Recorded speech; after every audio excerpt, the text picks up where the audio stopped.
Welcome everybody to the Bakery Bears video show. My name is Kay and this is episode 300. Yes, can you believe it? 300 videos. Yeah, Dan and I started this channel in, I'm pretty sure it was May 2014. So what's that? 12 and a bit years ago. And I know that a lot of you have been here right from episode 1. So thank you all so much. Thank you all, whether you are new here or I think the majority of you are probably very long-standing viewers. So thank you all so much. And thank you for coming back for episode 300. It's so exciting. I've got a lot to talk about, we've got a lot to show, and I've got a very special segment for you today because I promised a little celebration, didn't I, for episode 300, and that's exactly what we've got today. So in true Bakery Bears style, we're going to be dyeing some yarn and I'm going to be making a cake.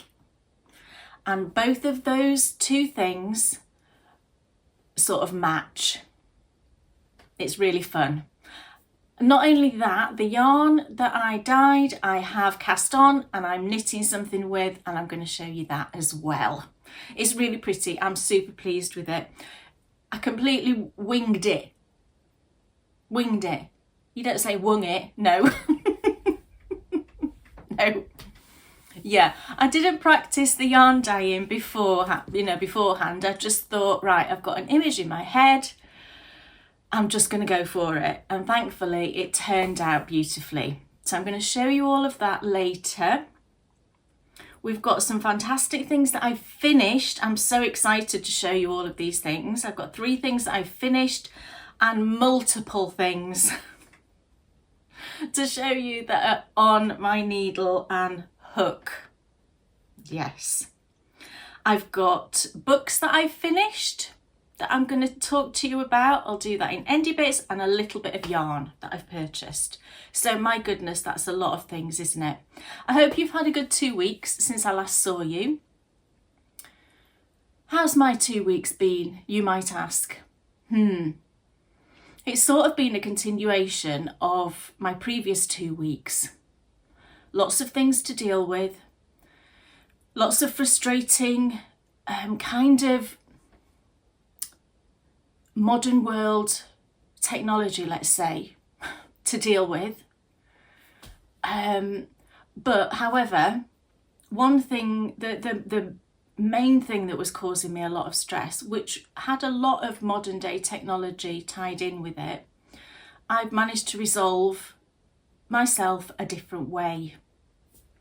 So that's good. I've sorted that out in the last few days, and do you know what? The last 2 nights I've slept a lot better. I don't think I realised how much this thing was actually stressing me out. All completely unnecessary. You know, if I'd had the help of actual humans with this issue, it would have been resolved in a matter of probably a day or 2, but as it happens, it's been going along for about 4 weeks now. So anyway, I went a different route and I've solved it a different way. I took the matter into my own hands, let's say, and I took the power away from the people that were causing me stress. So that's good. But yeah, it is, you know, I'm of an age now, mid-50s, where, you know, when I think back to this kind of situation I've had, if I'd thought back to 30 years ago, probably even less than that, it wouldn't have even occurred. I would have been able to deal with an actual person and get this issue sorted. But these people don't exist in these jobs any longer. And it's all like centralised, and you have to speak to somebody like 500 miles away who doesn't really care about your own personal situation. You know, I guess I don't need to go on about this because I think we've all experienced this, haven't we? in this world that we live in. There's so many advantages to technology. I absolutely appreciate that. But also, I think we're getting a lot of things wrong.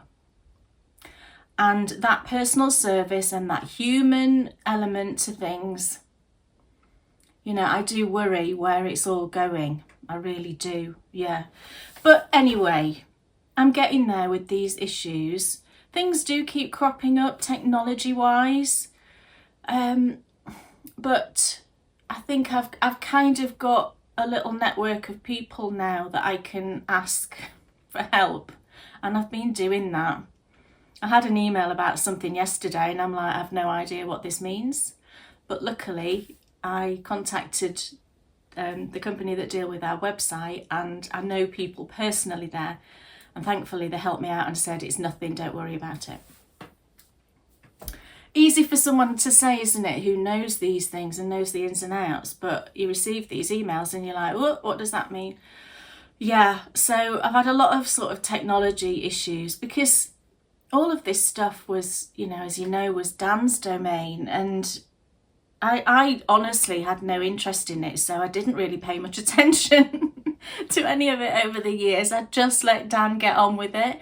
And it was sort of like he just let me get on with what I was doing. You know, we both had our strengths and we just worked together just perfectly with that. But anyway, yeah, I'm still ploughing ahead with all of these sort of ongoing new things that I've had to deal with. Yeah, but getting there. But on the plus side, these last 2 weeks, I've done loads of crafting, loads of knitting, loads of crochet. I've been doing lots of designing. I've even done a little bit of embroidery that I'm going to show you. So yeah, lots and lots to talk about, lots of fun things. And of course, we're having our big celebration. So if, you know, shall I tell you to get a cup of tea now? No, do you know what? By all means, get a cup of tea or a coffee if you want one now. But if you want to hang fire on that until we get to the little celebration segment where we're going to do a bit of yarn dyeing, a bit of baking, we're going to sit down, we're going to have some cake together. So you might want to hold fire on getting a tea or a coffee, or you might just want to get a second one at that point. Or if this is in the evening, you could be drinking like a cup of tea now, couldn't you? And then you could wait and have a little maybe glass of wine or something with me later. That would be lovely. Entirely up to you. Whatever you want to get in terms of refreshment is your choice. But yes, I hope you've got something nice to drink, that you've got some nice projects to work on. And let's have a chat, shall we? About, first of all, Kay Jones, what's off your needles? Yes, I'm going to start this time. Well, I say I'm going to start this time. I have been starting this time. Can I just say also, right, I was just thinking about the whole 300 episodes and thinking, gosh, how many videos did Dan edit and produce over those 12 years? I can't even imagine. Because whilst it's 300 video shows for YouTube, that's just a small fraction of all of the videos that he will have produced, and I really appreciate that now, because I had a quick look this morning on my editing software at all of the videos that I've produced since the beginning of April, and it's over 50. I've produced over 50 videos. Most of those are patron, you know, for our patron community. But yeah, it just made me think, gosh, you know, Dan must have produced probably thousands, I would say. Got to be, you know, over those 12 years. So yeah, it really makes me appreciate just exactly, you know, how much he did. So anyway, yes, back to here we go with the tangents already. Back to what's off my needles. Right. First of all, the first celebration thing I've got to tell you and talk about is Dan's Make a Ripple blanket is now available to purchase. Yeah, it's been published. So I showed you this and I've spoke about it so much, haven't I? But yeah, this is Dan's, I say it's Dan's. That's how I think of it, because it is his. But it's the Make a Ripple blanket pattern. And I designed and knitted this, as I think you all know now, in, you know, in memory, I suppose. Yeah, don't start already.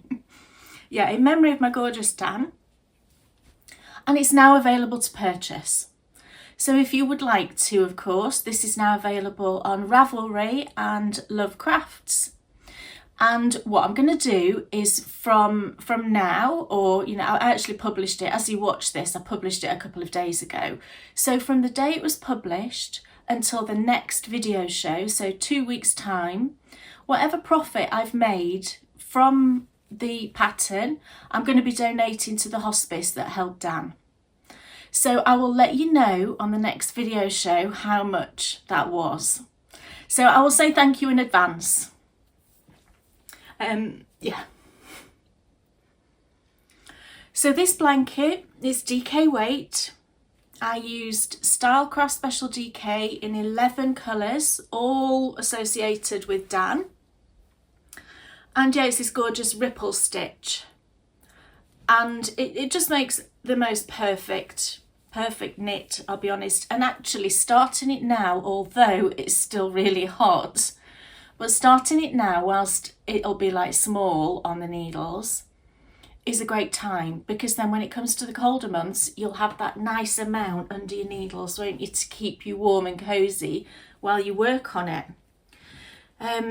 Oh, I wanted to mention the bind off, actually. I forgot to mention this last time, but I thought, oh, I'll just mention it now, because the pattern is now out, as I've said. There's 2 options in the pattern for the bind off.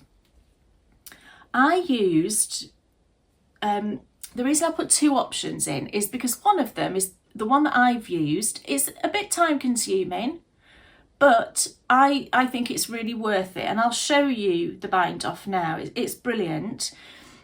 But for those who don't want to spend that amount of time binding off, there's an alternative one that's much quicker. But what I used, let me show it you up close and see if you can see. I used, it's sort of like a sewn bind off. So you have a big long length of yarn and you use the tapestry needle, and it's a sewn bind off. So it's sort of a bit like a Kitchener, but obviously not all of the process. And what it creates is a bind off that really looks very similar to a long tail cast on. So it matches the long tail cast on that I used for the start. And it looks so neat and tidy.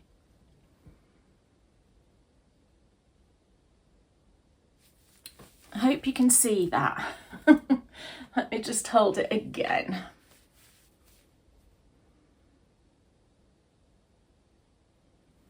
And what I love about it is it's sort of invisible.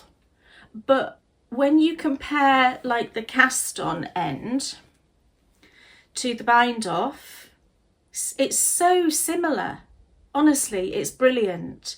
And I just love that they match like that. So yeah, there's 2 options in the pattern. The pattern also contains 3 video tutorials. There is one for working the ripple stitch. And within that video, I show you how you can read your knitting so that you don't need to use stitch markers. You can, of course, use stitch markers if you want to, entirely up to you. But I wanted to put that into the video so that, because I didn't use stitch markers and I didn't find I needed to. So I thought I will add that in because others might find that useful too. My test knitters said that, yeah, they found that really useful. I think I had one test knitter that did use stitch markers and the other 2 didn't, I think. I think at least one of them didn't use stitch markers and found the video really useful.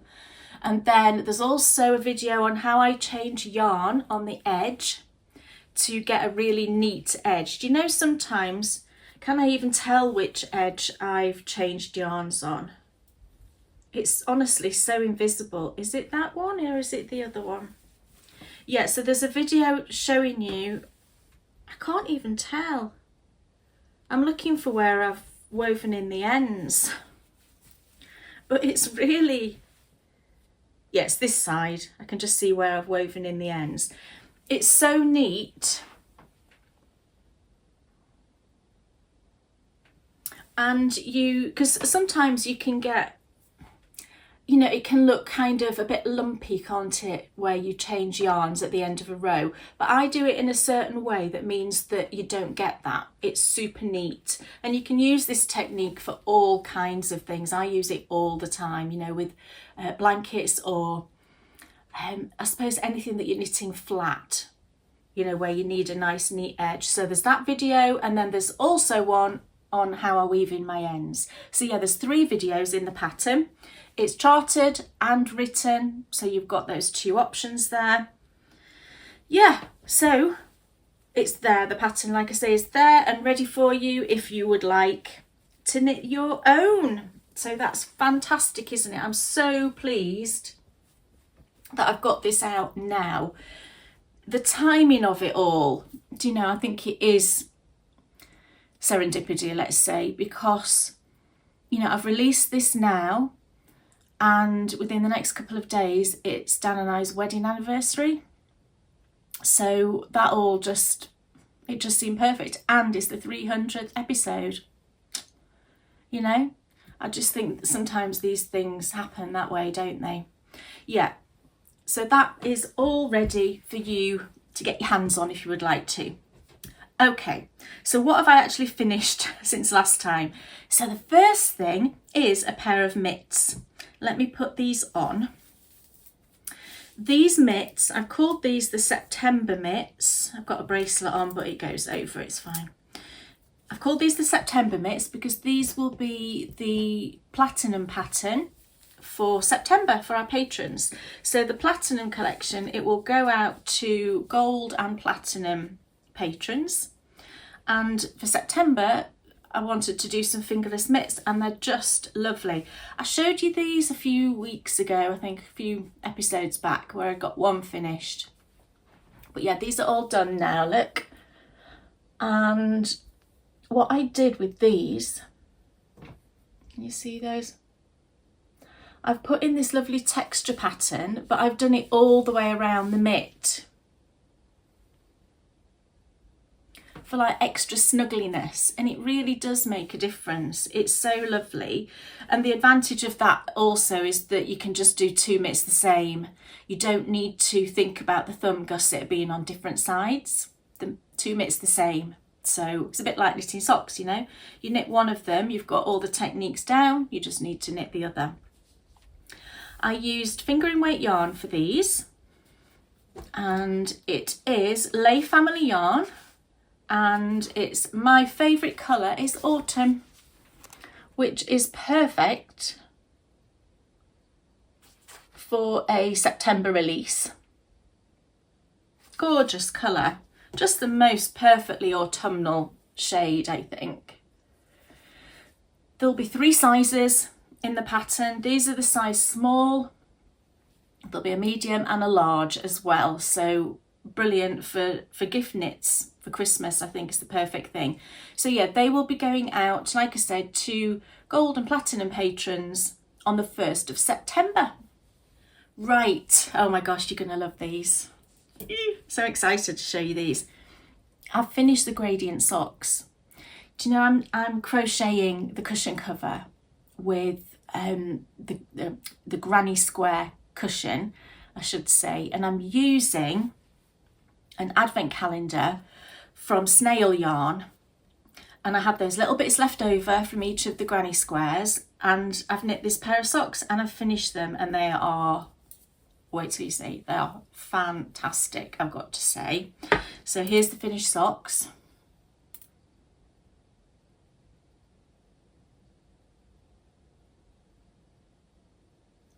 Oh, are they not just amazing? I'm just blown away by this gradient. I really am. I mean, can't say enough good things about it. So snail yarn are based near Rome in Italy. And how amazing is that?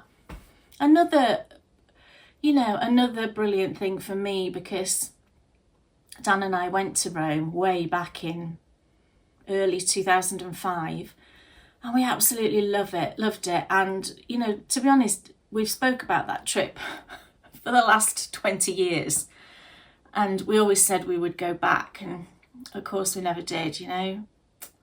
Do these things, everybody. If you want to do something, don't put it off, let me tell you. But yeah, the fact that Valentina, who dyes this yarn, is near Rome is just so lovely for me that I've used this yarn. Yeah, it just feels so nice. So I'm going to show you the completed front panel of the cushion cover a little bit later. But yeah, I got the socks done and I've blocked them and they're just absolutely gorgeous. So the advent calendar that I got, it's 25 10-gram minis. So you've got an extra one, and that extra one I used for the heels. I put in my butterfly heel. So I've just done plain vanilla. I did 12 rounds, 2x2 for the cuff. I can't remember how many for the leg. It's quite a long leg. I think it was just over 50 maybe for the leg. Down the foot and then umbrella toe. And I ended up using the cushion only needed 20 minis because there's 20 granny squares. I ended up using, I think, 24 of the minis for these. I think there was one more that followed this green here, slightly paler, that I didn't have to use. But it just worked out absolutely perfectly. So these I'm going to be stashing away and I'm going to give them to Bryony for her birthday this year. And I've shown her these periodically whilst I've been knitting them and she absolutely loves them. But she'll forget that I've made them. So when she comes to open them for a birthday, she'll be like, oh yeah, I remember those. They're amazing, which they are. There was no bleeding of colour when I blocked them. I just soaked them in in the sink in some warm water, a bit of wool wash, no dye at all in the sink, so that was really good. And they were just a joy. You know, I raved on, didn't I, about the project, the cushion and then the socks. So yeah, I just absolutely loved making these. So they're all done. Absolutely fantastic, just love those.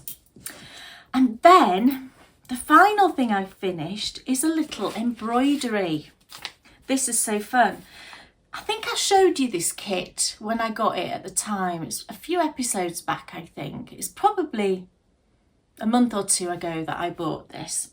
And this was a little kit that I spotted in a bookshop in York. I got this kit from Criminally Good Books in York, which, as the name tells you, it's a little bookshop dedicated to all things crime. So Bryony's in there a lot. It's a fantastic shop, absolutely gorgeous. The staff are lovely. And this time when we went in, I went upstairs. I've never been upstairs. The books upstairs are, I think they are YA, but then also they've got like a couple of shelves of true crime, which were honestly a bit scary to look at.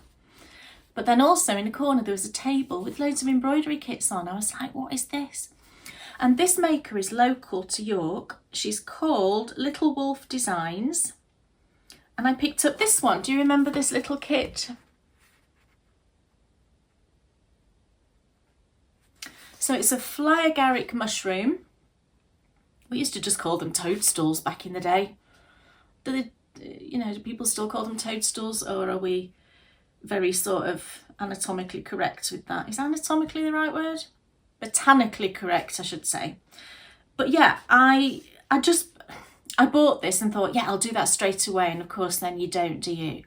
But then yesterday, I just suddenly thought, do you know what? I'm going to make that little embroidery and I'm going to film it, which I did. So that will be going out for our patrons next week. There'll be a little video on the sort of process of me creating this embroidery, and it's so adorable. It comes with a little frame. It came with everything. It's brilliant. I didn't even need to like Google the stitches because it's ages since I've done embroidery. I haven't done embroidery since sort of early December last year, and you forget, don't you? I do. I forget how to do stitches. But within the kit, it's a paid for thing, so I can't show you, but within the kit there was like a full schematic, a colour schematic of how you go about stitching it. So it showed you what to do first. I think there was 10 steps to follow. It showed you the first bit and what stitch, next bit, what stitch, what colour. But then also there's a kit guide in there with all of the stitches on, with a photo tutorial showing you how to do them, plus details on how you frame it as well. It was brilliant, and a needle. The only thing I needed was a little frame, a little hoop, which I did have.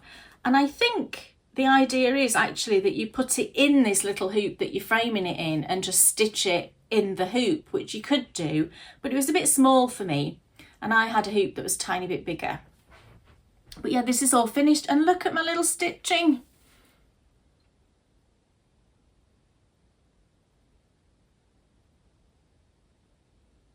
Isn't it cute? Oh, I really enjoyed it.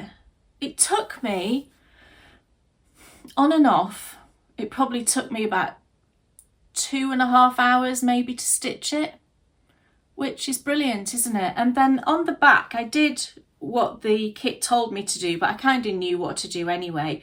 And I thought I'll put a bit of felt on it, but actually it looks quite neat and Bryony won't be bothered. So I've just left it like that.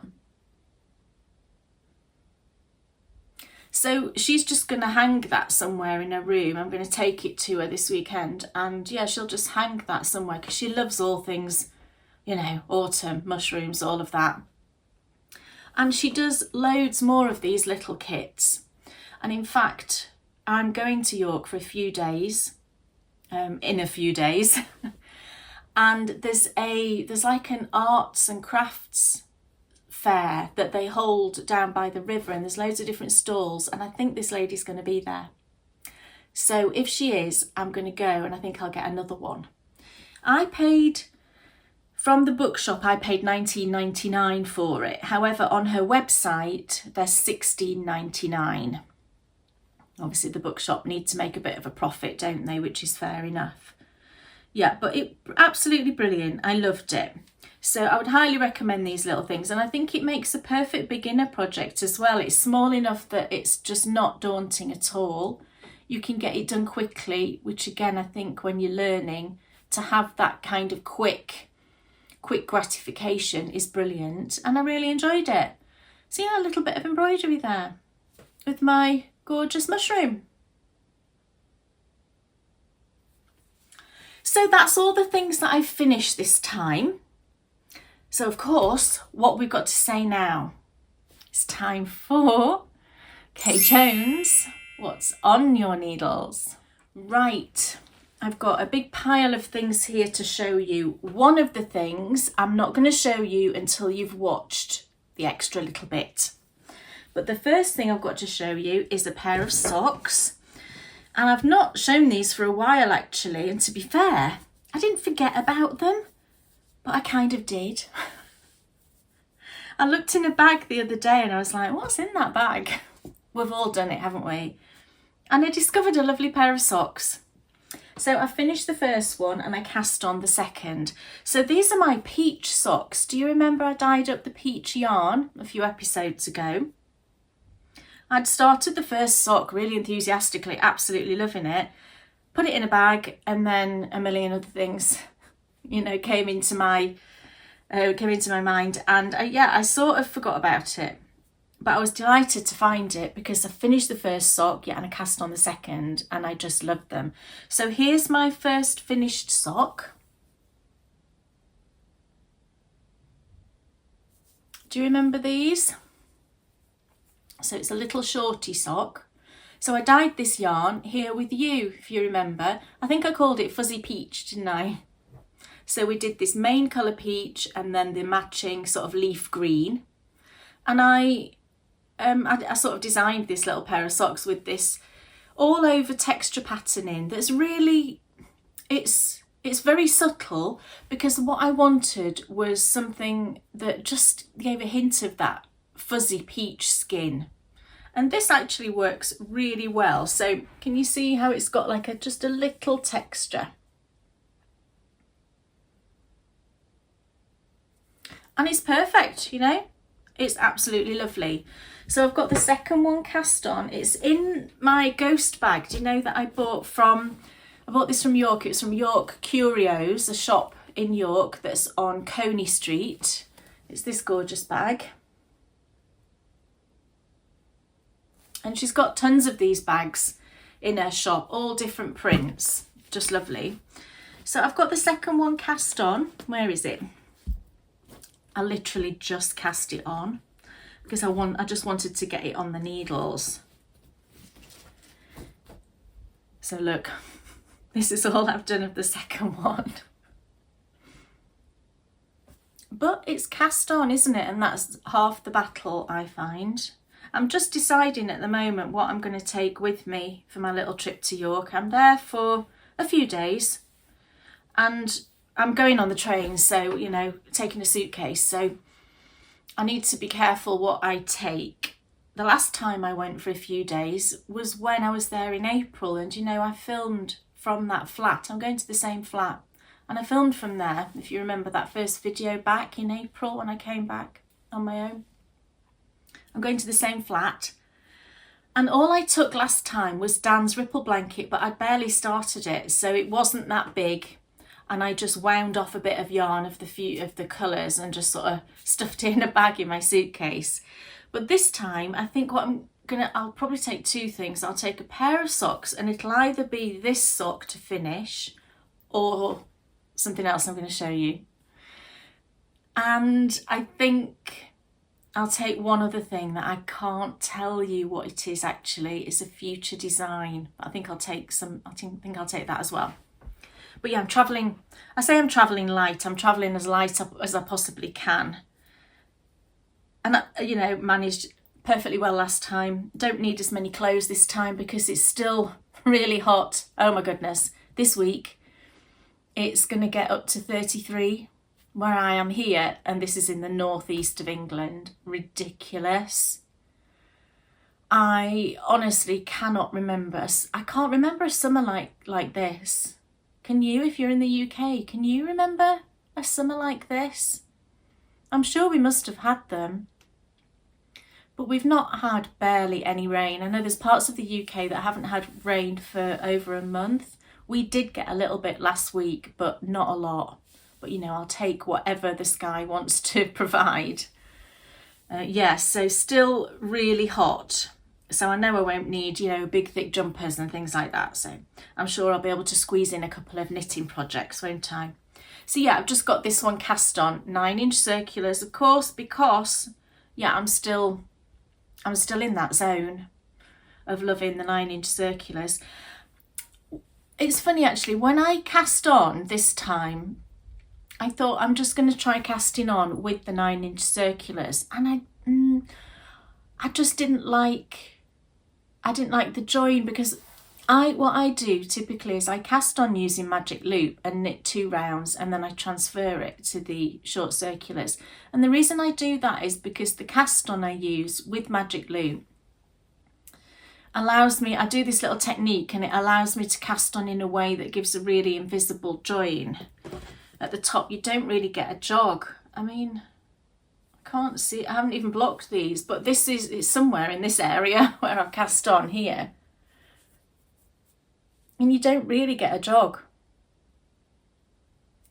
But I can't do that same technique using the short circular because it's different, isn't it? You're not joining in the same way. So I thought I will join how I do when I knit a hat, because that's slightly different. But I didn't like the way it looked, so I ripped it out and I cast on using magic loop and then transferred. I think whatever works for you, doesn't it? Whatever technique you want to use. Yeah, but I'm really happy that I'm still using 9-inch circulars, and also the travelling is perfect, isn't it?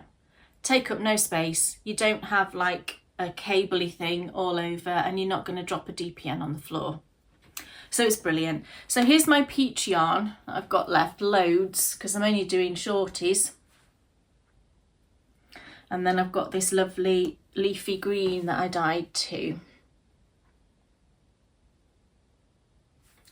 So yeah, we'll see. If I do take these, I mean, whatever project I take, what I'll probably do is not take the whole cake. I will probably wind off some from the middle so that this is not as big that I'm taking with me, because I just like to minimise everything. But yeah, I'm really enjoying those, so maybe I'll get those finished for next time, but we shall see, because I don't know really how much knitting time I'm going to have. Bryony has booked in lots of things to do, which is great. You know, we're doing something every day, and one of the days my bestest friend is coming to visit me for the day, so I can't wait for that. That'll be lovely.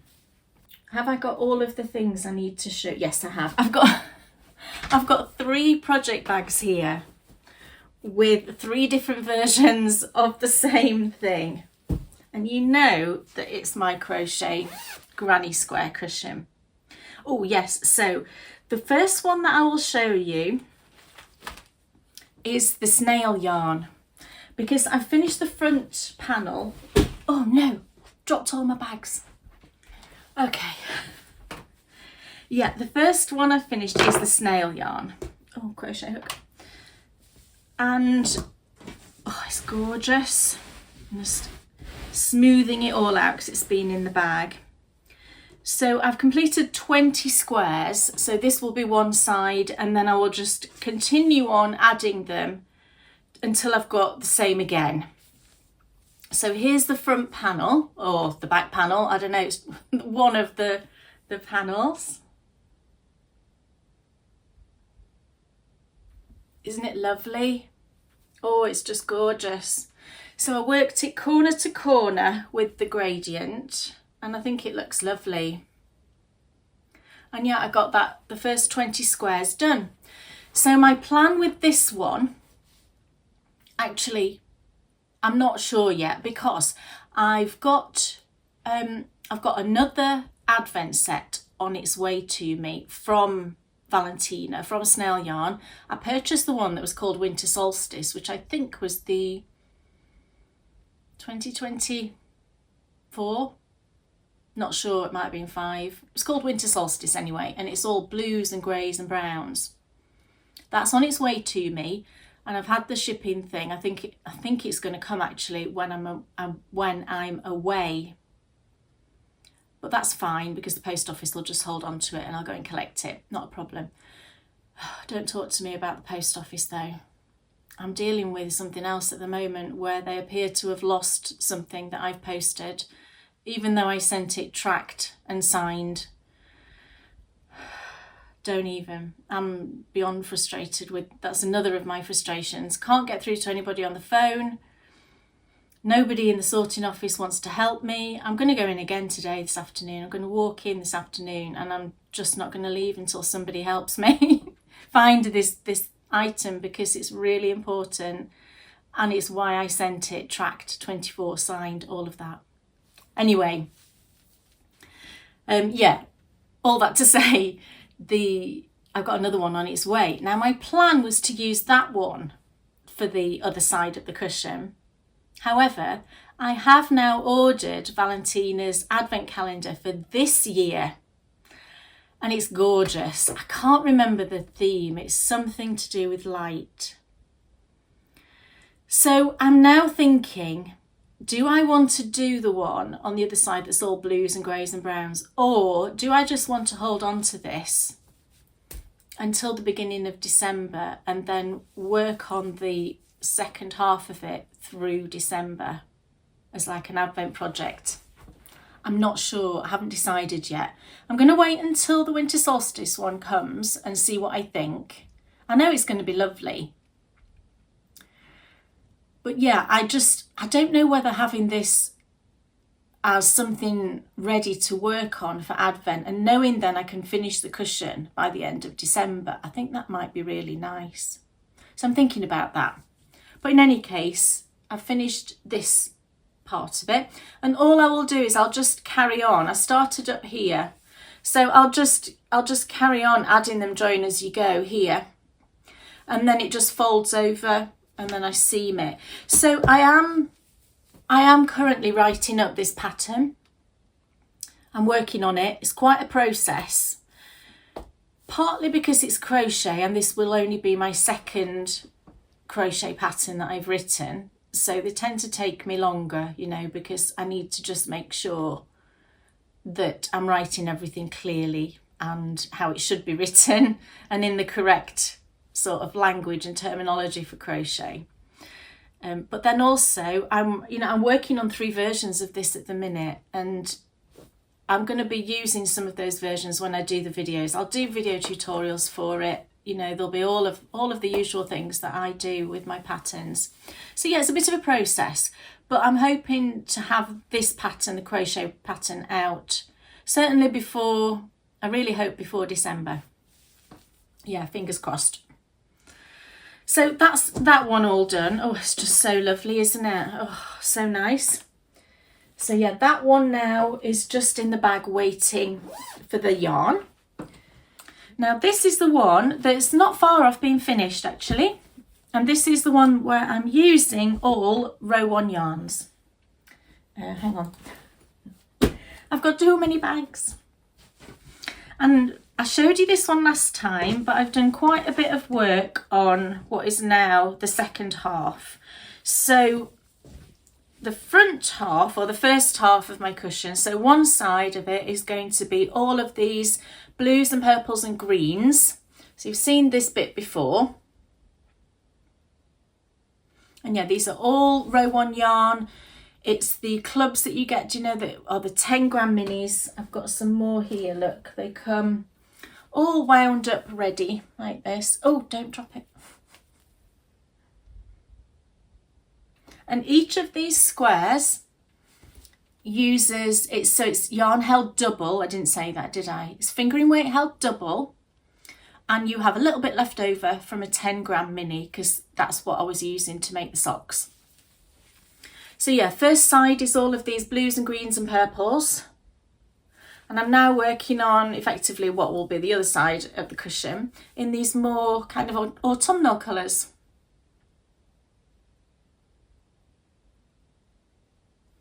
So when it gets sort of folded over, so look, that'll be the front of the cushion.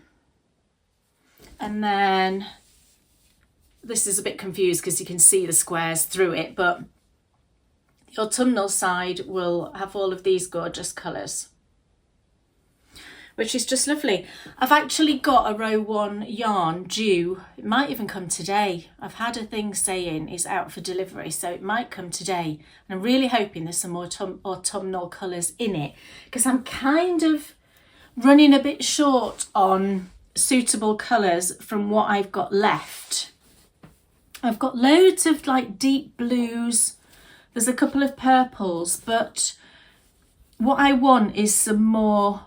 I've got, yeah, I mean, that one's nice. I've got I do still have a few to go at, but I think I'd like a bit more choice. I do have like some browns, look, and I think that one's a burgundy.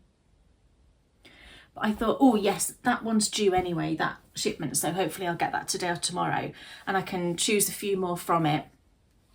But yeah, I've just got, I think, 10 squares left to do on this, and then this one will be finished. And what I'm going to do is really useful actually that this one's almost finished, because I'll use this to demonstrate how I then sew it into the cushion pad insert. Is that what that thing's called?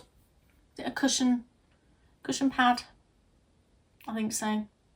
And all I do is I seam it on. I don't do a zip or anything like that, because over the years I've made loads of cushions, right? Knitted, crocheted, whatever.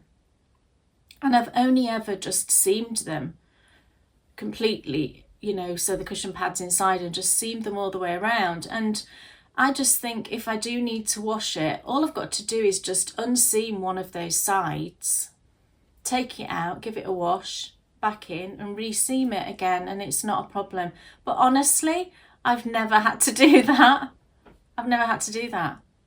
Because I don't think cushions really, they really get dirty as such, do they? But if you did have like an accident and something got spilt on it or anything like that, then yeah, you'd probably need to launder it. But yeah, I will use this one to demonstrate how I construct it, how I put it together, which is good that I've got this one nearly finished. Lovely, I'm so enjoying it.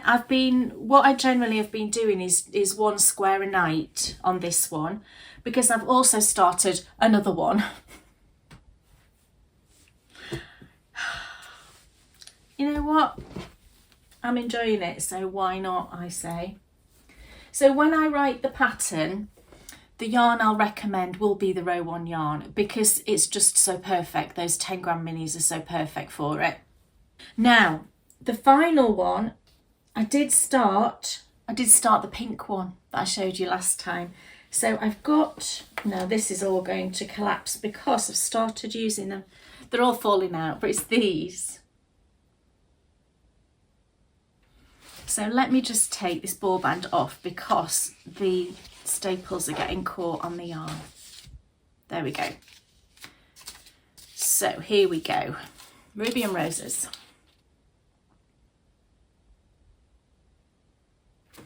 And you get 21 minis in here.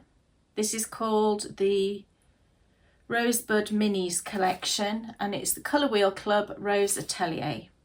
So there are 21 20 gram minis, which turns out is perfect for the cushion, because you would need 20 20 gram minis, if that makes sense, to make a cushion where you're using the same yarns front and back. So 2 squares from each mini is basically what I'm saying. So now I've got all of these yarns have all tumbled out. Oh my goodness, look at these. Look at the pinks. Oh my goodness. Oh, I love that one. Oh, that's so lovely. Right, I'm just going to put these in my bag and I'll show you the start that I've made on it. Where's my other little bag? Here we go.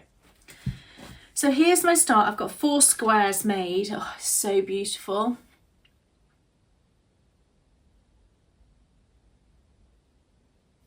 Oh, isn't it gorgeous? Oh, and I love this base. It's the 8515. So it's just so lovely. And what I'm finding is I'm using, here's my leftover from one of the minis, because I split them in 2. And I don't do that thing. I've tried it and I can't seem to figure out how to do it without the yarns getting all twisted around each other. Do you know where, say you just wound this into a cake, it doesn't work with a ball, but say you wound it into a cake with your ball winder, to then pull from the outside and the inside at the same time. And I've tried to do that, but what happens is the one you're pulling from the middle obviously comes straight up. The one you're pulling from the outside goes around, and it ends up going around the yarn that's going up.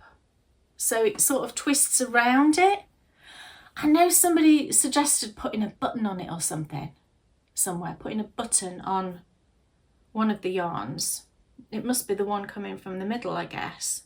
I haven't tried that, but it's a bit too faffy for me doing that, and I'm a bit too worried that it's just going to end up a twisted mess. I know I've seen people do it, but does it mean that they're just knitting with yarn that's twisted around each other and they're not bothered, or am I missing something? I probably am missing something. But anyway, I don't think it's any trouble just to split it into 2 balls, the 20 grams, which is what I do. This is my leftovers. So I used about 7.5 grams for the square. So plenty, you've got plenty to do 2 squares. Works out perfectly. And that's what I wanted to just test, that it actually worked and that I'll have enough to do a whole cushion using that set, and you do. And there'll just be a little bit left over. Just gorgeous. So this yarn base is the one I dye on, the 8515. It's a bit plumper than a 7525, but the square size is coming out about the same. Yeah, it's not a problem, and I just love it. So I think what I'm going to do now though is I'm going to focus on the row 1 yarn one to get that finished, and then like I say, I can use that for one of the tutorials. And then I can also use this one for demonstrations on the tutorials as well, on how to join as you go. So it's brilliant that I've got all of these versions on the go, because I'm going to be able to use them to help produce the video tutorials. And I've got a name for it. which I think is just perfect. And yeah, I'm really excited about these cushions. Just love them. And the one on my bed, you know, that I've already finished, that I showed you a few times. Oh, I can't tell you how much I love that thing. It's just got so much meaning, and yeah, it just helped me. It helped me. And it still helps me. So yeah, love it. Right, now it's time, everyone. It's time to get yourself a little drink if you don't have one already. Get settled in, because it's time for our little celebration. I'm so excited. I really hope you enjoy it. You know, if you're not dyeing yarn along with me, you can go into your stash and see if you've got something similar. If you want to cast something on in sort of celebration with me, that'd be lovely. You can all make the cake. The ingredients will be in the description box underneath this video, and you can just watch to see the method. It's really easy, honestly. You probably won't even need to write it down. I think I say that in the video. So I will let you all go and watch our 300th little celebration.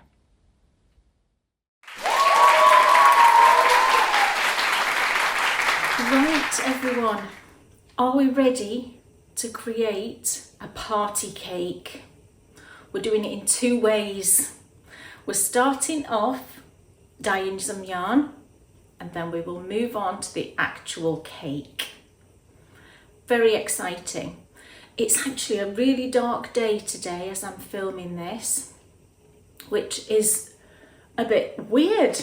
It's just been sunny and hot for so long. It feels really strange to have an overcast, dull day, but a really good day to be in the kitchen dyeing up some yarn that's going to be fun, I think.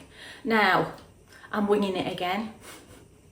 Absolutely winging it. Haven't dyed this up before.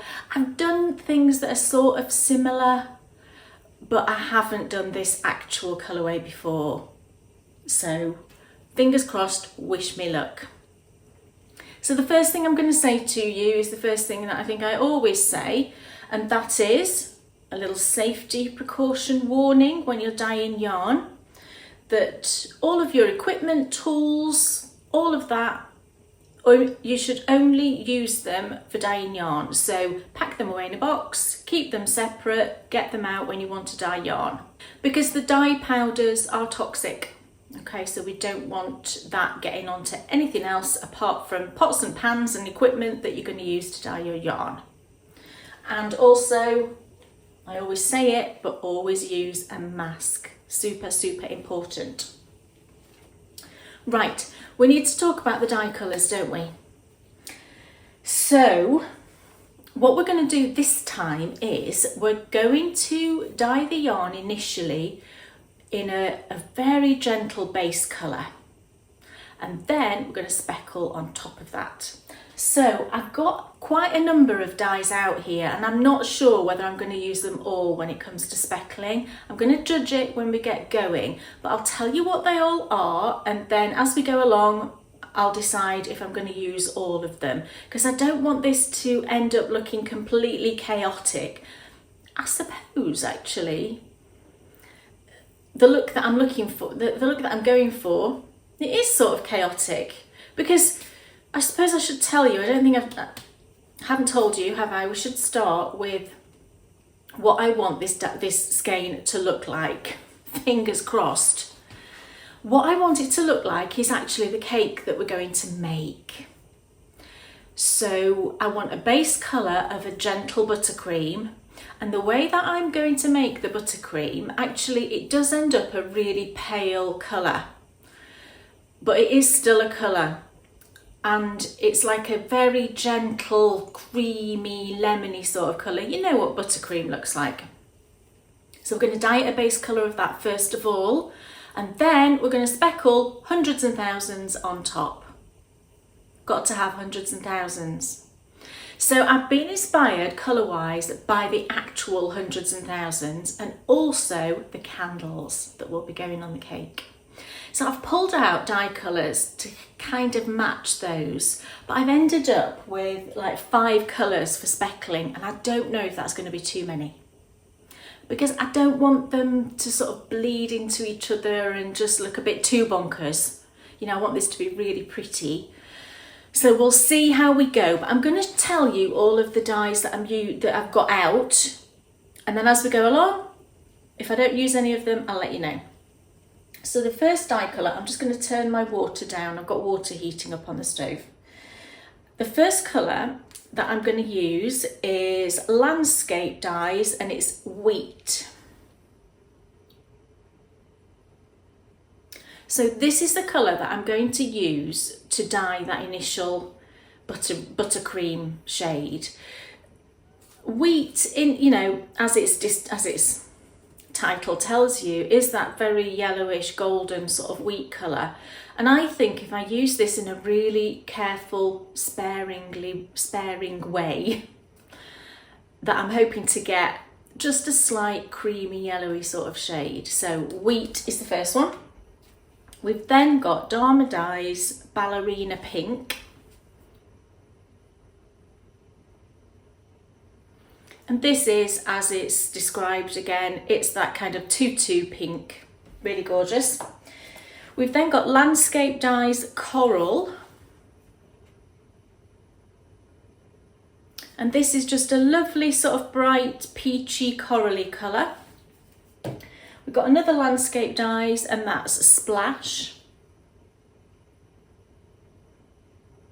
This is just a gorgeous kind of clear blue, really pretty.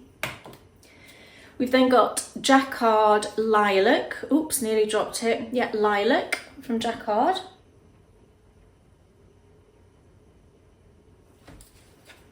And the final one is Jacquard Sun Yellow. So we'll see how we go. I'm going to start off, I think, with the pink speckling, work my way through and just judge it as we go. So the first thing we need to do is to dye our yarn that initial buttercream colour. Okay, so in my pot here, it's about 2/3 full, I would say. We've got a scoop of citric acid, so I don't know, a tablespoon maybe, and that's heating up. I've got my yarn ready. I'm dyeing just 1 skein of fingering weight yarn. It's the 8515 blend that I ordinarily use. It's 400 metres. I've got that soaking in some warm water and a little bit more citric acid. That's been soaking for about an hour actually. So the first thing we're going to do is get some of the wheat colour into our pot. Now I'm going to go really sparingly with this, because the last thing I want is like a bright golden yarn. I really just want this sort of tinted with that buttercream colour. I just don't want it to be white. I want to take away the whiteness of the actual skein of yarn. So I'm just going to put in just a little bit initially, because I don't know what this dye is going to look like in the pot. I'm going to go with just about 1/4 probably, and let's get that in and see how strong it is. It might be that that's going to do nothing. Let's give that a stir. Yeah, I mean, it has just tinted the water very mildly, so I think I'm going to put in a little bit more, maybe about the same again. So I think overall I might have put in 1/2 teaspoon. These teaspoons are 1/8 of a teaspoon measure.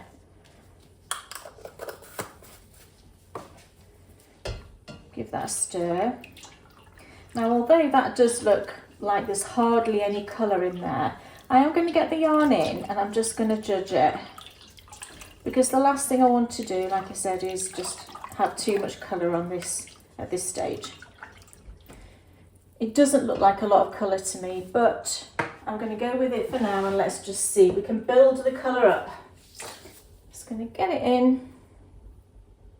Yeah, I mean, it is actually putting a slight colour on the yarn, but I suspect we're going to need a little bit more. It's like, it's sort of like a champagne colour. There is a bit of colour on there actually, there really is.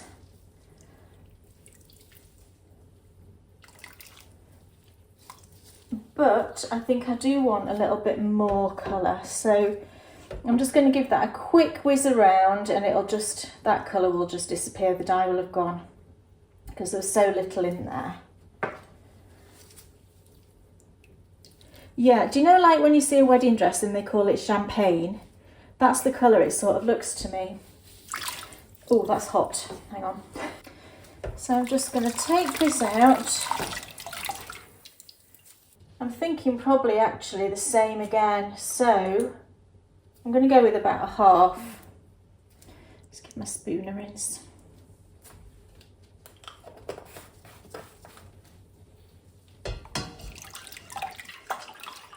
Yeah, that looks about the same colour as it did before, and then we can get it back in and have another look.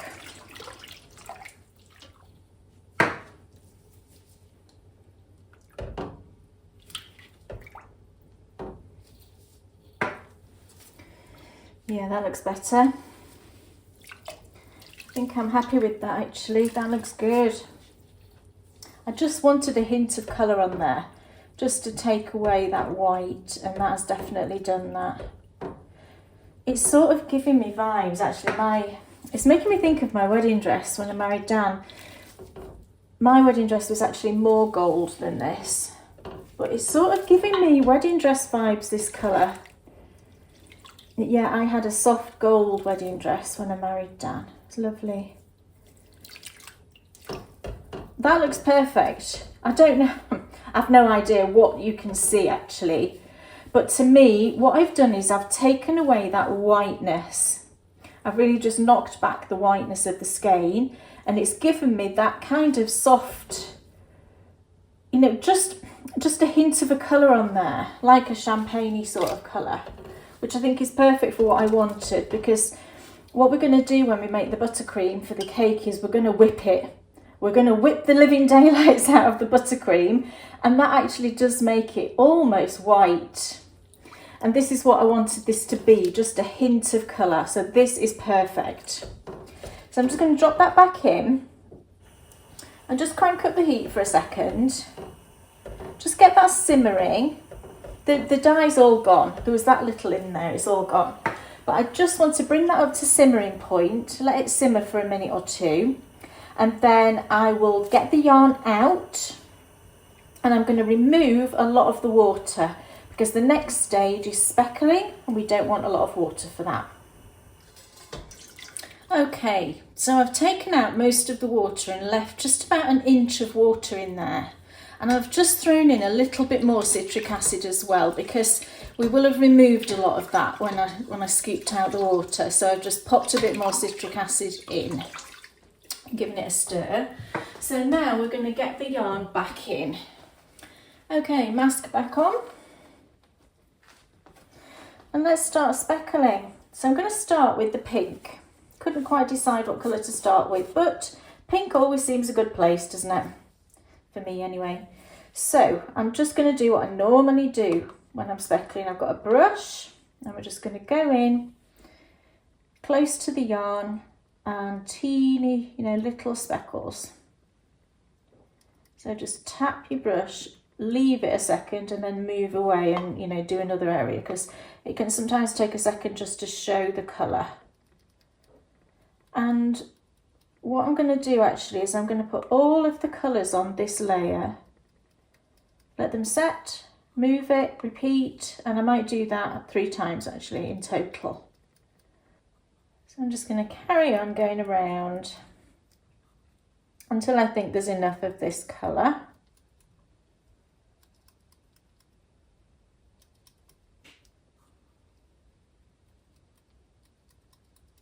It's a nice pink.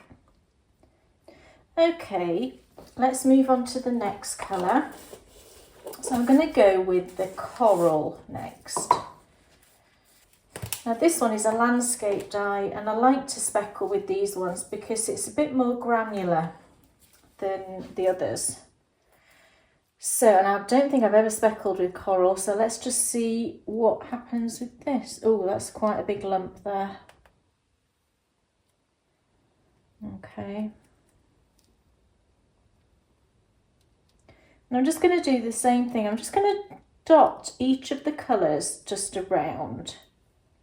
Right, I'm going to move on to the blue, which is the Splash Landscape.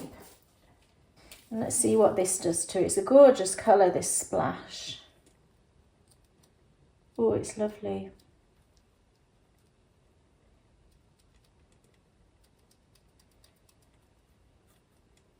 This colourway sort of reminds me, I once dyed up a skein of yarn for Bryony.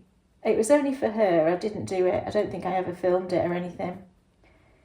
It was a Taylor Swift inspired colourway. I forget now what the song inspiration was. I don't know Taylor Swift at all, I'll be honest. But it reminds me of that because that was very speckly, like this will hopefully be.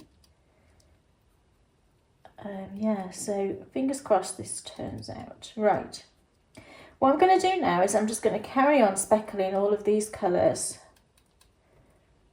I think that's enough of the blue for now.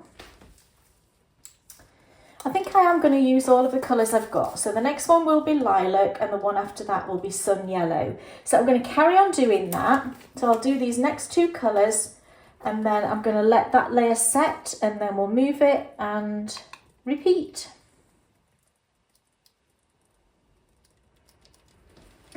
Right, I'm going to leave it there. Definitely looks multicoloured, doesn't it? I'm just going to let that set now, so that it's bubbling away a little bit there. I'm just going to leave it, not touch it. Don't touch it, otherwise we could well blur all of the speckles and we don't want to do that. So I'm just going to leave it for maybe 5 minutes or so, and then I'll just test an area just to make sure it's set, and then we will get it moved around, and then I'm going to repeat. Okay. I think we're pretty good here now, so I'm just sort of tapping into the surface to check that that's set. The blue is the sort of most dangerous one that's going to bleed, but it all looks like it's okay now. So I'm going to get this moved and let's have a little look at what this looks like. Oh, that's pretty actually, isn't it? It's lovely. It's difficult to tell what it's going to look like. Do you know when you're just laying colour on the surface like that?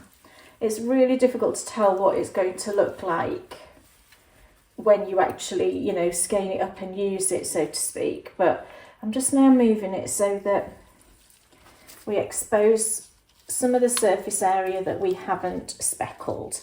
And then all I'm going to do is repeat what I've already done. And I'm learning from what I've just done in terms of how much of each colour I want to use. So the blue really sort of packed a punch there. So I'm going to go delicate with the blue. And the yellow as well really was quite punchy. But the rest of them I'm probably going to do about the same. So you can see now we've got a fairly clear surface there to work with. So I'm just going to work my way back through in the same sequence I did before, maybe doing a little bit less than I did the first time around.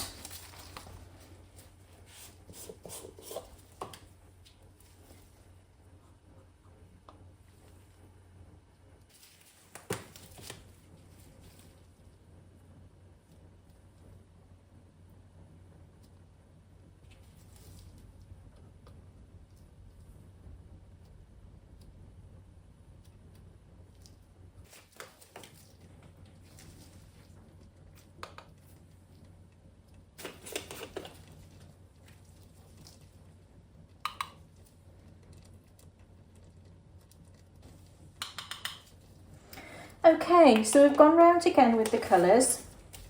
I'm going to do the same thing. Leave that be, don't touch it, 5-10 minutes, let it simmer away, and then we'll pull it out, we'll have a look, and it might be that I want to just add a little bit more, because what I don't want is to have great big bare white patches or creamy patches in this case. So yeah, I'm going to let it simmer away for a few more minutes and then we'll have one final look at it. Okay, shall we have a little look at this sprinkly goodness and see how it's looking? So let's lift it up. Oh, it looks fairly glorious, I've got to say. Let's see how the distribution of speckles is looking. Now, from saying I didn't want this too chaotic, I think it is completely chaotic, but I think I love it. And I also think that I'm going to put on just a little bit more. I find that usually I work in threes, so you know, if you just turn the skein once and then redo what you've just done. I do sometimes find that you do miss areas, and I always think working in threes, you know, an odd number is better in life general. You know, when you're planting things in the garden, it's best to plant in odd numbers, so put 3 of something in rather than 2. But look, can you see how we've got a big patch here where there's not a lot? There's a bit over here where there's not a lot. I'm not going to put too much on, but I am just going to do a little bit more just to finish it off. But yes, I am expecting now chaotic sprinkles. Oh my gosh, that's a good colourway name, isn't it? Right. I'm going to now just repeat what I've done for a 3rd time. You know the drill, but I'm not going to do very much. I'm going to concentrate mainly on this patch here that's not got a lot. And then I think we will be good after that. So let's get going.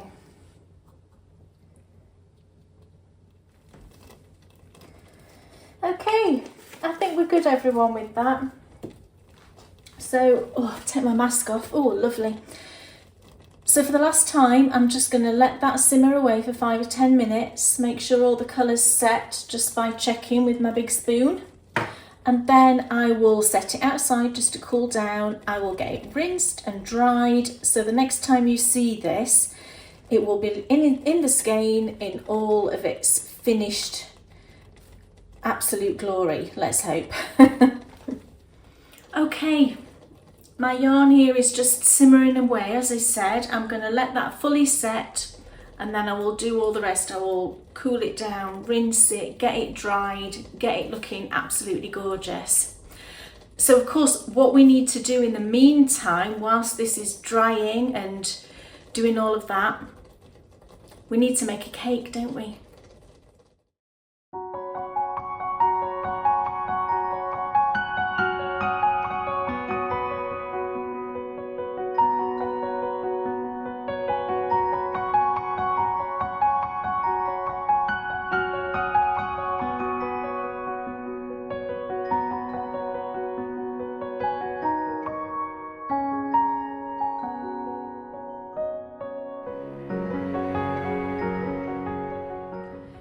Right then, we're going to make a cake.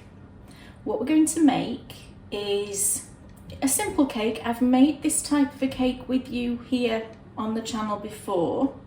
It's been a little while, I think, and the reason I'm making this cake is because it's just the sort of cake that I think will please everybody. It's simple, and also it was one of Dan's favourites. I made him this cake for his birthday last year. So yeah, I thought we would do it again. So what I've got here in my bowl, I've got all the ingredients all ready to get whizzed up. It's an all-in-one recipe. So we're making a Victoria sponge. So in my bowl here, I've got 180 grams of self-raising flour, 180 grams of golden caster sugar. It doesn't have to be golden, it can just be normal caster sugar, but I like the golden because it's got a slight sort of caramel taste. It's really nice. I've got 3 medium eggs, 180 grams of butter, and then we've got a blob of vanilla bean paste. So we've got all those ingredients in there. I will list all the ingredients in the description box underneath the video, and then you can just watch me for the method. It's so simple. you probably won't even need to write it down. I've just basically put all of the ingredients into a bowl. The butter is room temperature, it's really nice and soft. You've got to make sure the butter's soft, otherwise you've no chance of mixing this up. And yeah, all we're going to do is I'm going to beat it up with my electric mixer until it's light and fluffy and everything is, you know, mixed and beaten and blended together. Then over here I've got my tins ready. So these are 8 inches, or I think that's about 20 centimetres, isn't it? And I have buttered them and then lined them with some baking parchment. And these are the loose bottomed type of tin. I find these the easiest for getting cakes out of tins. So it's a loose bottomed 8-inch tin, lined and buttered, and I've got 2 of those all ready to go. I'm preheating my oven at the moment to 180 degrees C, so just like a medium temperature oven. Right, the first thing we need to do then is get this mixture all mixed up.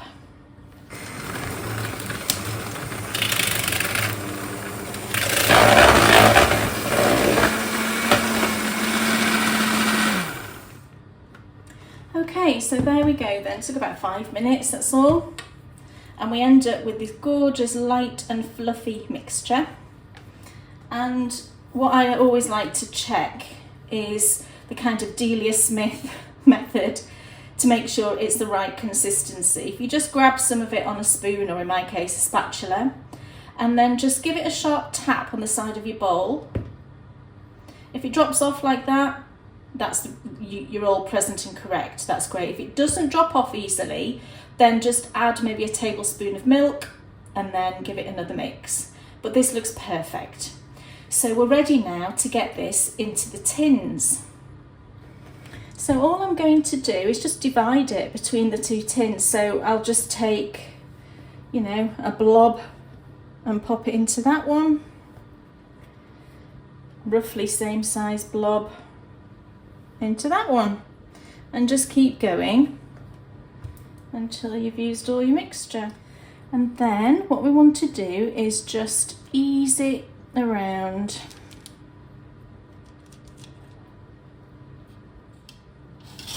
We are going to decorate this cake. We're going to be a little bit fancy because we're celebrating, aren't we? Dan used to just like it just purely with some raspberry jam in the middle. He preferred it without buttercream, really. Oh, that's my oven, thank you. But we are going to do buttercream today because I need some buttercream for the top, because we're going to decorate it just a little bit, just to prettify it up a bit. There we go, so that's the first one. Move that over there. And then just do the same with the second. I try to just slightly pull it away from the edge so that we get a dome shape in the middle, really. But honestly, don't worry too much about it. If it comes out a bit wonky, just gives it character. And we're going to put buttercream on the top anyway, so it's all good. Right, so I'm now going to pop these into the oven. As I said, it's 180 degrees C. If your oven runs a little bit hot, you might want to notch that down to 175. You know, it's up to you, judge your oven. If you make cakes regularly, you will know what temperature is good for you. So yeah, I'm going to get these in, take about 25 minutes, I would say. And then you will know when they're done. The sponge will start to pull away from the side slightly. And if you tap the top, it will bounce back.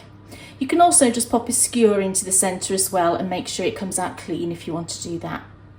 So yeah, let's get these in the oven, 25 minutes.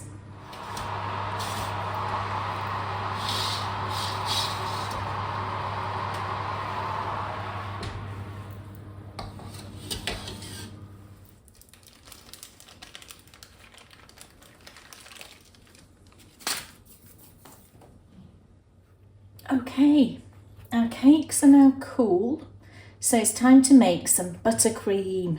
So in my bowl here, I've got 100 grams of butter, and this is really soft It's really, really soft butter, okay? And to my butter, I'm gonna add icing sugar. I often get questions about icing sugar because I think in different countries it's not called this. I think sometimes it might be called confectioner's sugar or powdered sugar. I'm not sure, but I will show you what it's like. So to my 100 grams of butter, I'm going to add 200 grams of icing sugar. Gosh, now be careful with this stuff because it goes everywhere. Oops, of course there we go. So it looks like this. You know, it's literally like a powder. Oh, you can see clouds of it coming up now. So, oh gosh, yeah. So I won't do that again. I'll drop it in gently. So I'm just going to get, oh, I can taste it. So I'm going to get 200 grams. You basically, when you're making buttercream, you want twice as much icing sugar to butter. There you go, that'll do. And then we're going to put in another blob of vanilla. Now mine's nearly all gone, this bottle of paste, so this is going to take some time to drip out. I'm going to get a spoon. Yeah, I need to get some more. There is quite a bit in there, but I'm encouraging it out with the end of a teaspoon. There we go. I like buttercream really vanilla-y, so I tend to put a good old amount in there. And there you go. Oh, it smells so good. Right, and then I'm just going to add a little bit of milk, just like a tablespoon probably.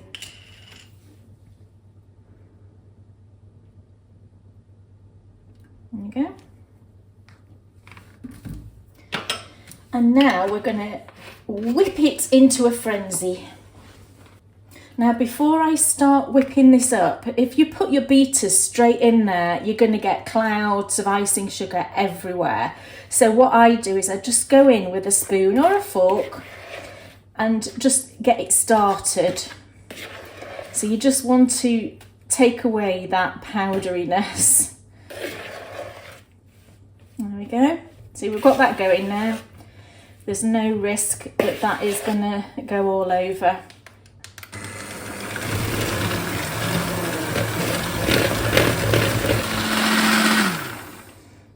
There we go. That looks perfect. I hope you can see how light and fluffy that looks. No. So we're all ready now to put this gorgeous cake together. Okay, I've got this really pretty plate. Gosh, I bought this plate on eBay about 20 years ago. It's nothing fancy. I think it cost me like £2. It just says on the back, Dakin's English Bone China. But I use it so often for cakes because it's just so pretty. So we're going to put the bottom bit of our cake. Now I've got Dan's favourite raspberry jam, which is the Bon Maman Raspberry Conserve. This is the only one he would eat. Very fussy about his raspberry jam, so of course we had to have that. So what I'm going to do is take some of this fluffed up buttercream, which is now absolutely gorgeous and yummy. Can you see how fluffy it is? If your cake is moving around like this, right? Just stick a bit of buttercream like that, jam it down, and that stops it moving around. So I'm just going to get some of this on.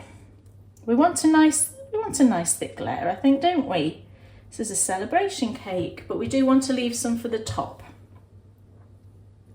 Right, I'm going to get some jam onto that. As much as you want, really. I'm just going to push it around.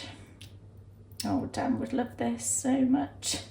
He would have some, definitely. He, like I said, he's not a massive buttercream fan, but he definitely would have gone for a piece. I think that looks good, doesn't it? Maybe a bit more in the middle. There we go. That looks lovely, doesn't it? Okay. So now we're going to get our top. Leave that a push down. Oh, lovely, look. Can you see Can you see the squidge? That's delightful. And now we are going to put some buttercream on the top. Don't normally do this, but this is a special occasion, isn't it? There we go. Right. I use pretty much all of that buttercream. So now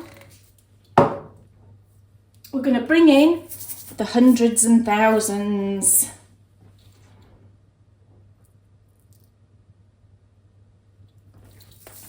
You can get these in, I think, every single supermarket, I would say. Now these are going to go all over. I've got a feeling they are. I'm just going to cover the top with hundreds and thousands. I think it will look so pretty. Here we go. I'm going to, oh no, now I've got jam on my hands. Right. Oh, oh. Yeah, these are going everywhere. It's all right. Don't panic. Don't panic, Mr. Mannering. If you know, you know. Oh, this looks so lovely. Oh, look how pretty it looks. It's so lovely. Okay, what I'm going to do is I'm going to clear away a little bit and tidy up. And then, of course, we've got to put on some candles.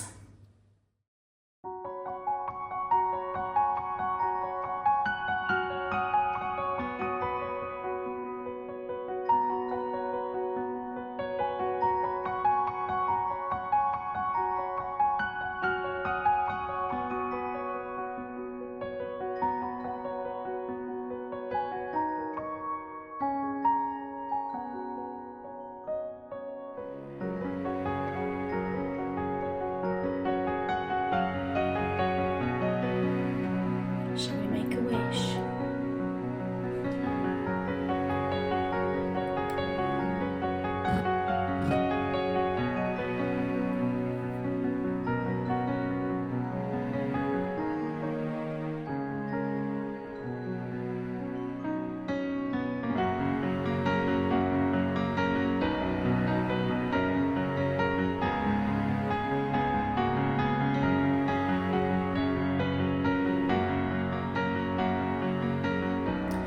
Oh my goodness, we've got our cake, we've got our yarn, I've got a cup of tea, all the things we need for a little celebration, isn't it? So I haven't tried the cake yet. Dan got his piece, as you saw, and here's mine. So, oh, look at that. Can you see that? I hope you can. It looks delicious, it smells delicious. We've got our yarn, which just looks speckly and gorgeous.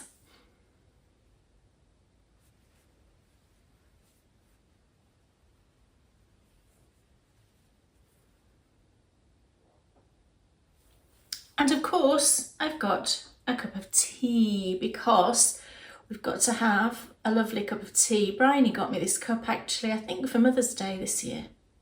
Perfect size for an afternoon cup of tea. So should we give this cake a go? Have you got a piece of cake?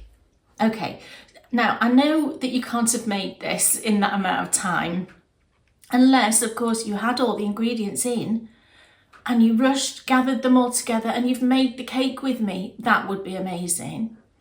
If you haven't, however, it'll be okay. I will allow you to just go and get any piece of cake that you might happen to have in your house, because we need to have a piece of cake together, don't we? So pause me if you don't have one, go and make a cup of tea, get yourself some cake, and then come back and we will have it together, okay? So I'm trusting now that everybody's got their cake. Look, I'm not forcing you to eat cake, but, you know, a little bit of cake every now and again. I say a little bit of cake, I've obviously made that great big cake. I'm not going to eat all of that. I think I might either take some around to the neighbour who's got 2 little children. Yeah, I think that's what I might do actually. Because there's obviously I'm not going to eat that whole cake. Anyway, I've just got a piece. So we're just going to have a little bit, aren't we? So let's see. I love the look of this cake. It reminds me, look, I need to eat this cake, don't I? I'm just waffly, but it reminds me of school cake. Do you know what I mean? We used to get squares of just plain sponge, and I'm sure it had a bit of buttercream and sprinkles on the top, and then weirdly it was served with custard. Does anybody else remember that? I think sometimes it was even pink custard. I don't think, did pink custard taste pink? You know what I mean? Did it have like a pink fruit flavour? I can't even remember, but does anyone else remember pink custard? Look, I'm just going to try this cake. Okay. Oh, it looks lovely. Are we ready? It's perfect.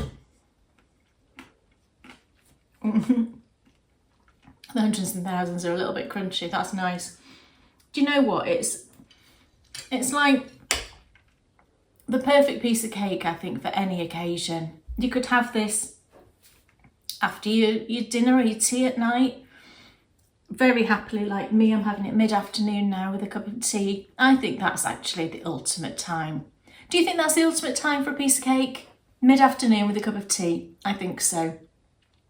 Saying that, I'd happily have it mid-morning with a cup of tea. Or after my tea, or in the evening before bed.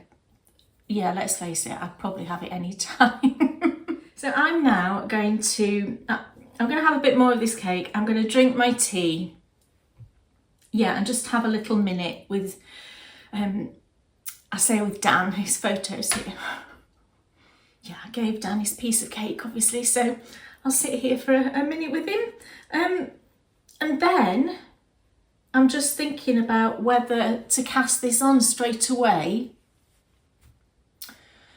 or whether to save it, but I'm not sure what I would save it for. Maybe I will just cast it on, just get a pair of plain socks on the go, because I haven't actually got, no, I haven't got a pair of plain socks on the needles at the moment.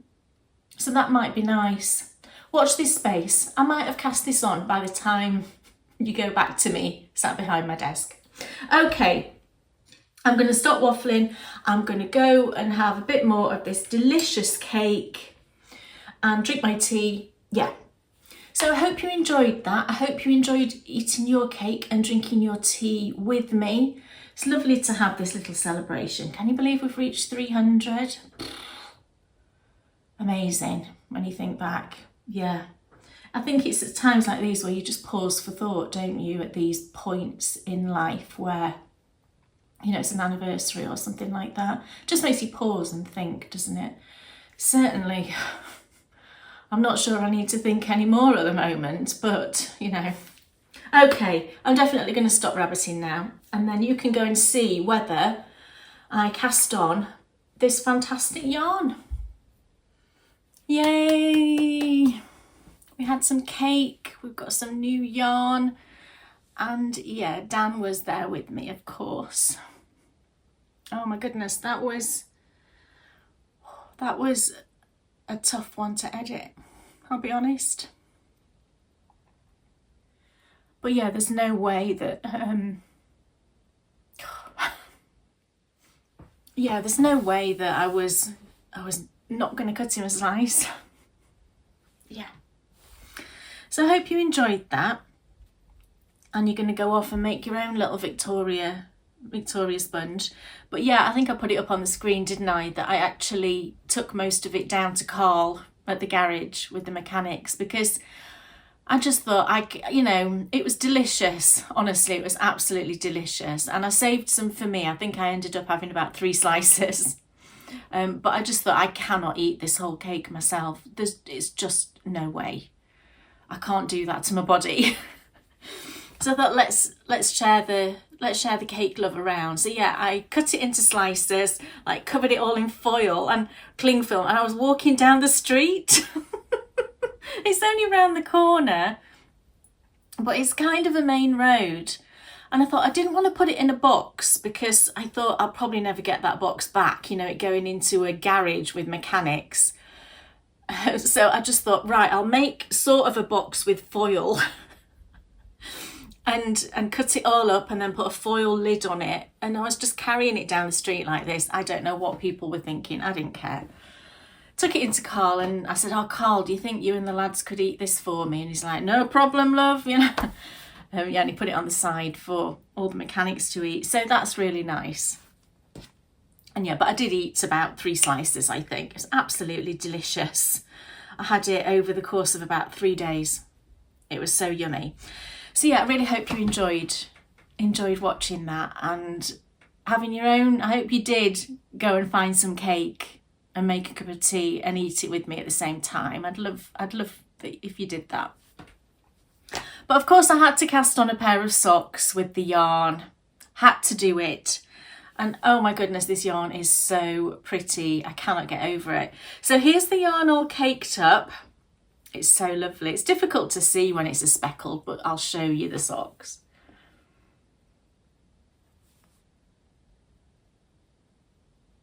So I called it Party Cake. I think we said that, didn't we, at the time? And I've just got a little shorty pair of socks on the go for me. I showed it to Bryony and she said, oh, I think that's more of a you yarn. Mum, you can have that. Great, thanks. I love it when she says that. So I've got this little short pair of socks on the go. So let me show you the front. Oh, it's so pretty. Oh, look at those speckles.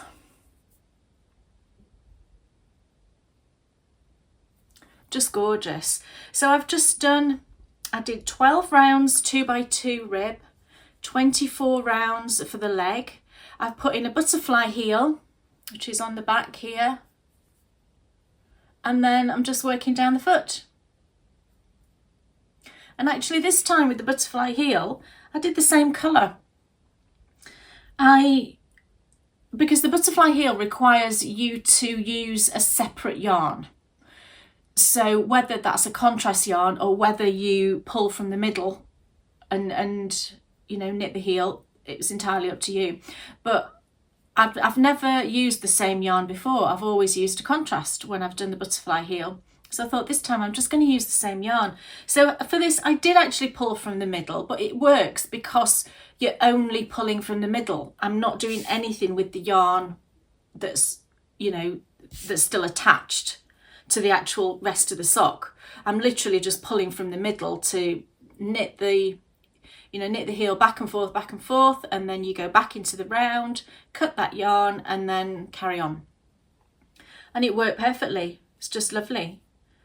Oh, and I just think these speckles are just so pretty, aren't they? I can't get over how lovely they are. And yet it does make me think of all the hundreds and thousands. Yeah, just lovely. Hope you like it. And you can go and dye it yourself if you want to.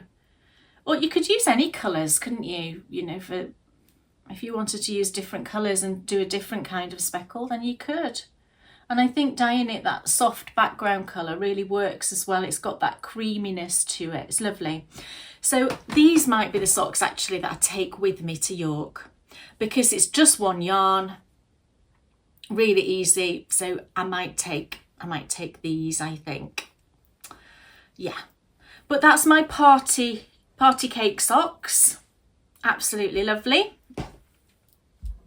Right, we've just got one thing left to do, haven't we? And of course that is Endy Bits. Yes, so I've got some yarn and I've finished some books. Let's show you the yarn first. I've had the next Pixie Yarn Moon Gradient set. And that is lovely. It's the Buck Moon, B-U-C-K. I don't think I showed you these last time, did I? Please don't tell me I'm doing that same thing again, where I've already shown you the yarn. I'm going to show it you again. I can't remember if I've already showed you this. It's this one. And it's this gorgeous sort of warm browns going into like a gold. I've actually got plans for some of this yarn now. I know what I'm going to be doing with some of it and I'm super excited. Can't tell you about it yet, but yeah, I've now got plans and I'm thrilled. Talking of moon, oh, it will have already happened when you watch this. But as I'm filming, we've got a solar eclipse tomorrow, haven't we? which is, tomorrow will be Wednesday the 12th of August, so it will have already happened by the time you're watching this. But it's not happened, I don't think, since 1999. And it's like a total solar eclipse, isn't it? It depends where you are in the world as to what you'll see. But for us here, it starts occurring, I think it's about 6:15 in the evening, over the sort of couple of hours that follow. Can't wait, I've got to say. The weather is going to be completely clear skies, so that's brilliant.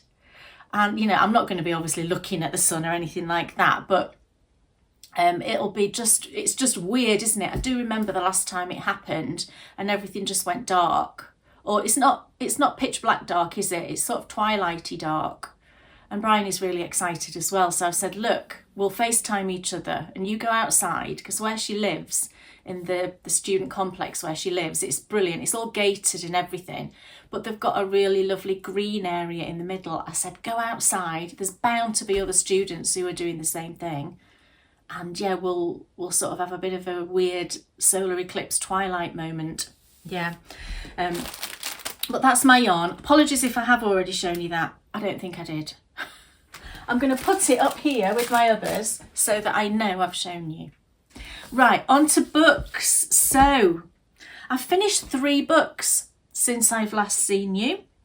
And the first one I'd almost finished, and I spoke about in the last video, I'm sure I did, but I finished it now, and it's The Correspondent. And I think I said at the time I really hoped it didn't have a sad ending. And I'm not going to give anything away. I saw it coming, sort of thing. So whilst, yeah, was I sad at the ending? Yeah, I mean, it's difficult to talk about it without telling you what happened, but it was fine. I wasn't like really upset or anything like that. I thought the ending was appropriate actually to the story. I loved it. Absolutely loved this book. I thought it was brilliant, and I partly listened to it on Audible and partly read it. The Audible version was excellent, really, really good. I couldn't recommend it more. It had different actors doing the different characters within it, which was brilliant. And yeah, it was a different sort of book for me. I've never read a book like this. It's written as a series of letters, and I loved it. I don't think I've got a bad thing to say about it, honestly. I think I would say 5 stars, definitely. Absolutely loved it. And then I've finished 2 Freida McFadden books. Do you know I had that little rant, didn't I? A little rant about Freida McFadden and authors that produce lots and lots of books. And actually I've listened to 2 books and really enjoyed them both. So I did, although I've got the physical book of this, Bryony gave me this, I actually listened to it, and I listened to the second one as well. But the first one I read was Do Not Disturb. And yeah, I listened to it, like I said, and at first, honestly, I mean, it tells you on the back of it. I'm not going to be saying anything that's a spoiler, but it involves a motel, and it's called the Baxter Motel. And I was like, oh my gosh, is this just going to be a rip-off of Psycho? Because we've got Baxter Motel and we've got Bates Motel, obviously, in Psycho. And as I was listening to it, I'm thinking, oh my gosh, because the fella who owns the Baxter Motel is on the back here as well. He's called Nick Baxter. And of course, it was Norman Bates. And I'm like, oh gosh. And it did... At the beginning, things were happening, and I said to Bryony, it better not be this, it better not be that. And actually, it wasn't that at all.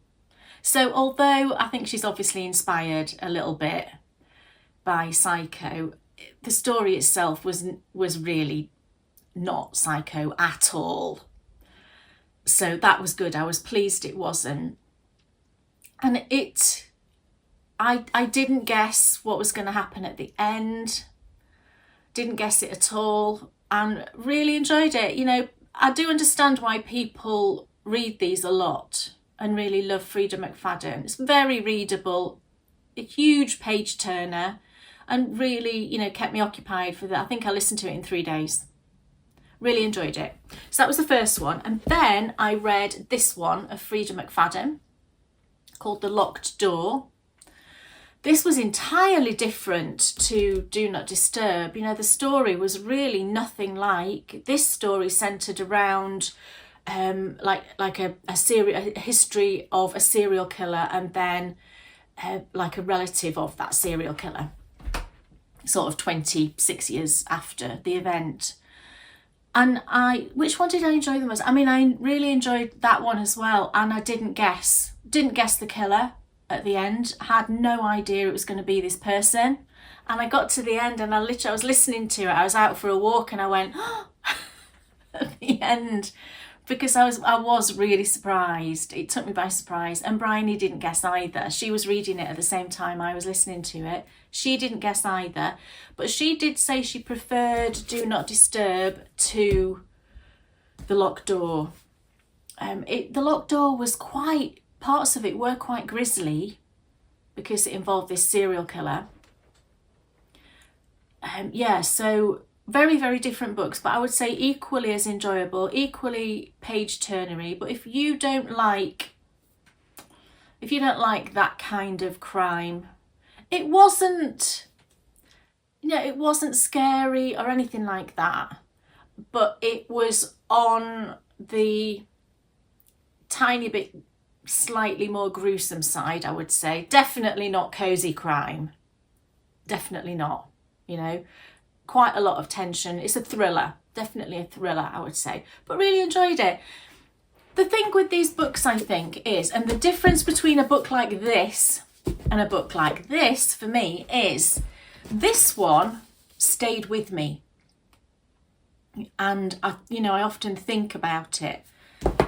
This one did not, and the other one did not either. I think they're great. They serve a purpose, I think, in terms of, you know, if like they're good, I would say they're good holiday reads if you like this kind of a book. But not a book that you would reflect back on, I don't think. But still really enjoyable. So that's the 3 books I finished. And then I decided that I just wanted to keep a little log of all of these books that I'm reading. So I started a sort of little book journal. It's really not complex. I would not keep this up if it was like a page per book and I went into a big long spiel about it. I just would not keep it up. All I want is literally a log of what I've read, a few lines about it, and what rating I would give it, and when I finished it, just as a record for me. So I decided to use this book that I've had for a few years and never used because it was too lovely. And I'm like, do you know what? Life's too short not to use these things. I'm going to use it. And it's a commonplace book. I don't know if you can see that. Lovely cover. And it's from a company in the UK called Starsmead Bookbinding. It's a lady called Ursula Jenkins. Show you that. And this one is just plain. Lovely creamy paper. I've had it ages. And I just thought, well, I'm going to use this because this will last me absolutely years. So how many books have I got so far? 1, 2, 3, 4, 5, 6, 7 in here that I've finished since sort of May is when I started really reading properly. Oh, do you know what book I haven't put in here? I haven't put in the book club book, The Murder at Gull's Nest. I need to add that one in. And this is all I'm doing. I mean, you can see how brief it is. I'm literally just writing the title of the book, when I finished it, how many stars I gave it, and a little tiny 3-4 lines about it, and whether I read it with my eyes or whether I listened to it. Yeah, and I'm really enjoying doing this. It just takes me 5 minutes to do after I've finished the book, and I think it's nice just for me to have a log of all the things I'm reading as well, because you forget, don't you? I'm currently reading The Offing by Benjamin Myers. I'm not far off finished that, so I will have finished that next time, so I'll tell you about that one next time. I'm enjoying it. And then I'm listening to another book by Libby Page. I raved on, didn't I, about, you see, I can refer to my journal. This book made me think of you. I think I spoke about that last time, didn't I? And I thought, I'm going to read another Libby Page. and I'm reading one. Let me look on my phone and I can tell you the name of it. It's harder to remember names of books when you're listening to it because you're not looking at the book all the time, are you? Right. It's called The Vintage Shop of Second Chances, and I'm listening to that one and I'm really enjoying it. So I will tell you about that next time, I'm sure, because I will have finished it by then. So that's all of my books this time. And thank you so much for all of your comments actually on the last show, saying how much you enjoyed me talking about books and just letting you know what it was I was reading. I love that, you know, it just gives me a little bit extra motivation. I get excited about telling you what books I've finished and what I'm reading. So that just enhances the experience, you know, that I can come here and tell you all about the books. So yeah, I'm honestly can't even tell you how much reading has made such a difference to these past few months. I'm not sure I can put it into words. I think it's really helping me. I think I spoke to you about this last time, didn't I? And I know this is Dan channeling this to me. I was in Sainsbury's yesterday and I always look at the books. They have some decent books actually in Sainsbury's. It's a supermarket if you don't know. And I was just sort of looking along the shelves and I spotted one by Dan Jones. Do you know, the historian? It was called Lionheart, I think. And yeah, I just picked it up and held it for a minute. And the funny thing is, my Dan did not like Dan Jones. I'll be honest with you, he was not a fan.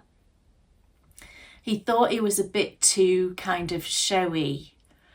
And, you know, because he did a lot of TV programmes, hasn't he? I don't know that he's done anything recently.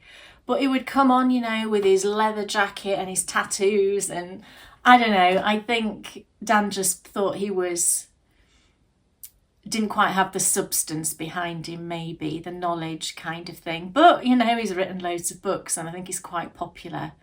So I did pick it up and think, oh, it'd be quite nice to have a book on my shelf that says Dan Jones. And the genre is not me at all. It was like, I looked on the back and it was kind of 13 something and there's some warring somebody. And I was like, this book is not for me by any means. But maybe I don't even need to read it. Maybe just having it on the shelf and seeing his name would be nice. Maybe I'll do that. So that's me this time, everyone. I think that's everything I need to tell you, which is more than enough. I hope now you're going to run off to your store cupboards, make a cake, pull some yarn out your stash that might be all speckly that you can use to cast something on, and just have a little bit of party time yourself. That would be so nice if I thought there was people making a cake and celebrating as well. Make a cake just for you and your husband or you and your family, or make a cake and take it round to a friend, you know, whatever you want to do. I think that would be really lovely. So thank you everybody for joining me this time for our 300th celebration. I'm so thrilled. Oh gosh, you know, I'm thrilled that we got here. We would have got here sooner if Dan was still here, obviously, but, you know, he's here, isn't he? Definitely. So have a great time, everybody, the next 2 weeks. I have a lot to tell you the next time because I'll be back from York. I can tell you all about that. And yeah, have a lovely time with your knitting, crochet, embroidery, cross stitch, all of those things. And I will see you all back really soon.